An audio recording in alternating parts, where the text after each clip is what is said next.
profeta Zacarias, filho de Biquia e neto de Ido, cujo nome foi mencionado devido à probabilidade de ter sido criado por seu avô, pois seu pai morreu cedo antes de criá-lo, provavelmente perecendo no cativeiro. Seu nome significa "O Senhor lembra", enquanto o nome de seu pai significa "O Senhor abençoa". O significado do nome de seu avô, no devido tempo, contribui para a esperança da primeira e segunda vinda do Messias, nosso Senhor Jesus Cristo. Zacarias não apenas trouxe uma mensagem de esperança para as pessoas de seu tempo, mas para toda a humanidade, através dos tempos e ainda hoje. No vídeo de hoje, falaremos sobre a história do profeta Zacarias em Lucas Dário. Seja bem-vindo ao Histórias Bíblicas. O profeta Zacarias foi contemporâneo do profeta Ageu. Ageu estava pregando há 2 meses, e a construção do templo já havia começado quando Zacarias começou seu trabalho. O ministério de Zacarias durou cerca de 4 meses. As profecias de Zacarias cobrem cerca de 2 anos, enquanto as profecias dos capítulos 9 a 14 não têm data. O tema principal de Zacarias se alinha com Ageu. Zacarias foi chamado e enviado por Deus para motivar os habitantes de Jerusalém a concluir a construção do templo. Eles desempenharam um papel crucial em despertar os anciãos e o povo sobre o governador Zerubabel e o sumo sacerdote Josué, instando-os a terminar o programa de construção. Estes foram tempos desafiadores para a pequena comunidade judaica, que enfrentava a oposição contínua dos samaritanos locais. A construção do templo foi retomada em 520 a.C. e foi concluída cerca de 4 anos depois, com o encorajamento e a ajuda de Deus. Sua determinação e trabalho árduo finalmente valeram a pena. A vinda do Messias e as profecias de Zacarias incluem várias referências à primeira e à segunda vinda de Jesus Cristo. Zacarias descreve o dia do Senhor, quando os pés de Cristo estarão no Monte das Oliveiras, iniciando seu reinado como o rei do reino de Deus na terra. Apesar de Judá ter sido severamente punido por seus pecados, Deus não o esquecerá, nem o abandonará. Eventualmente, o povo de Judá será lembrado por Deus novamente, e Jerusalém será uma grande cidade próspera e pacífica. Este será um momento em que todas as famílias da terra irão lá para adorar a Cristo como o Rei, o Senhor dos Exércitos. A mensagem de Zacarias está verdadeiramente cheia de esperança. O livro de Zacarias é organizado em 2 partes. Os capítulos 1 a 8 falam sobre mensagens durante a construção do templo, enquanto os capítulos 9 a 14 contêm mensagens sem data, provavelmente após a construção do templo. Começaremos com os capítulos 1 a 8. Zacarias capítulo 1, versículo 1 ao 6, fala sobre a primeira mensagem, um chamado ao arrependimento nacional. Os capítulos 1, versículos 7 e 8 discutem a segunda mensagem. As visões de Zacarias são uma parte importante de seu livro. As visões incluem o cavaleiro entre as murtas, capítulo 1, versículo 7 ao 17, 4 chifres e 4 artesãos habilidosos, capítulo 1, versículo do 18 ao 21, uma medida de Jerusalém para o desenvolvimento futuro, capítulo 2, versículo 1 ao 13, Josué, o sumo sacerdote acusado, falando sobre o ramo vindouro, capítulo 3, versículo 1 ao 10, o candelabro de ouro e as 2 oliveiras, capítulo 4, versículo 1 ao 14, um pergaminho voador trazendo uma maldição, capítulo 5, versículo 1 ao 4, uma cesta carregando uma mulher, capítulo 5, versículos 5 ao 11, e 4 carros e cavalos, capítulo 6, versículo 1 ao 8. Comentaristas e muitos estudiosos da Bíblia concordam que o significado exato de muitas dessas visões é obscuro e incerto. No capítulo 6, versículos 9 ao 15, Zacarias fala sobre uma sequência de cativos e sobre o ramo, que claramente se refere ao Messias que construirá o templo de Deus. Hoje sabemos que esta é uma referência a Jesus Cristo. O capítulo 7 fala sobre a terceira mensagem, abordando jejum e obediência.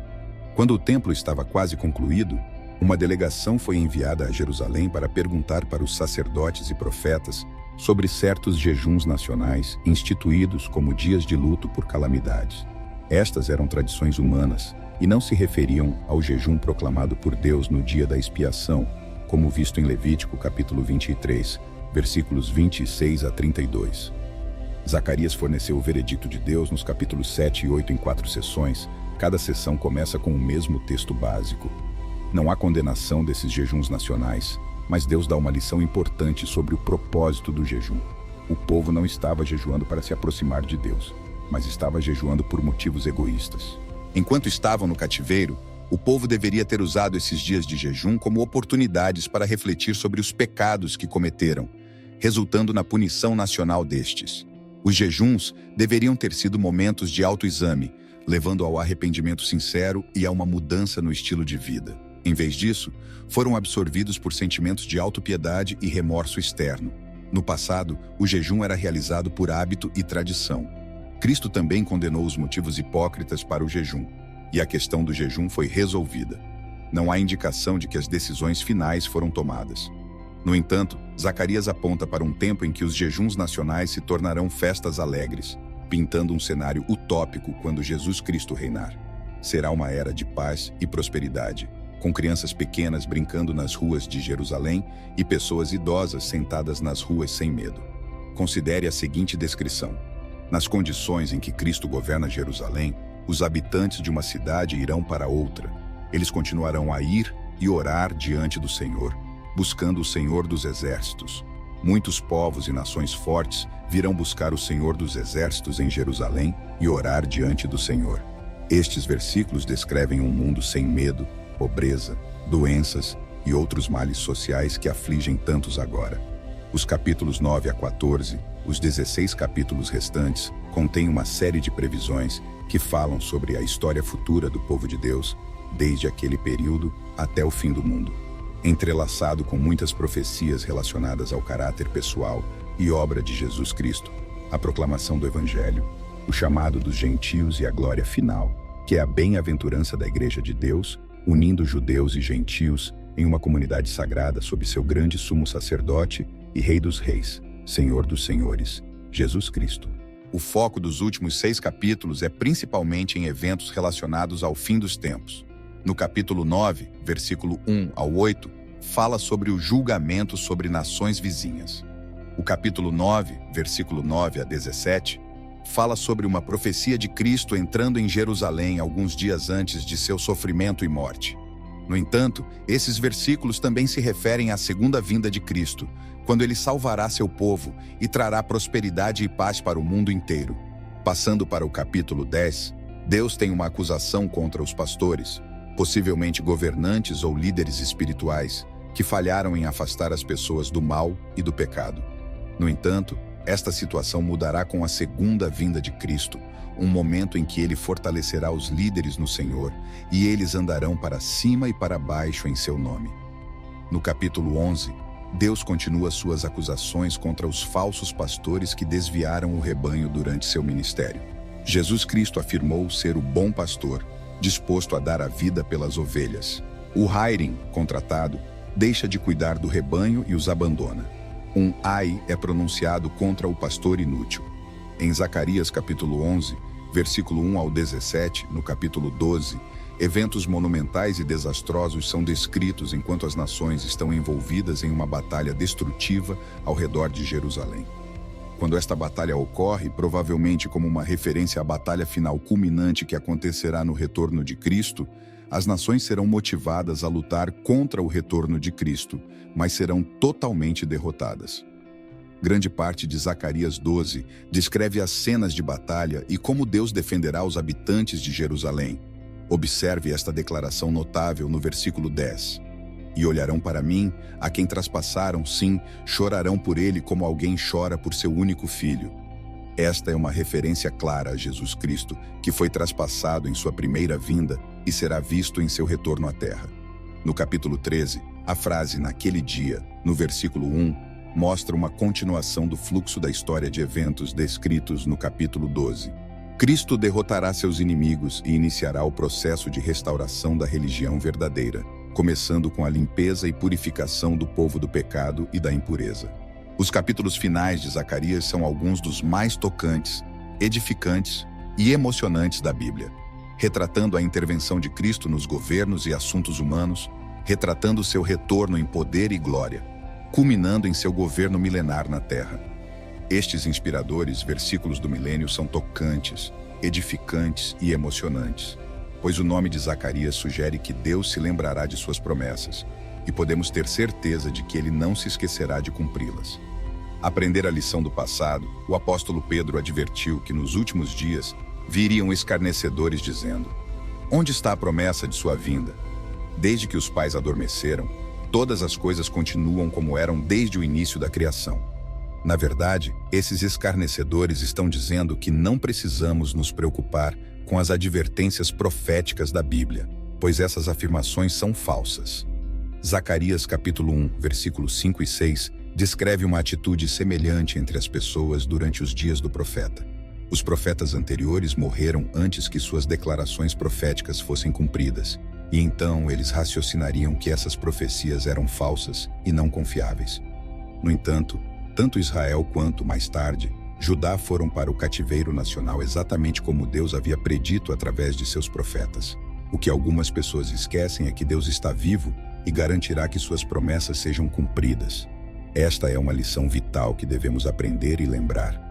A morte de Zacarias e a Bíblia mencionam vários Zacarias, e muitos podem confundir o Zacarias de 2 Crônicas, capítulo 20 e 21, com o Zacarias mencionado por Jesus em Mateus, capítulo 23, versículo 35.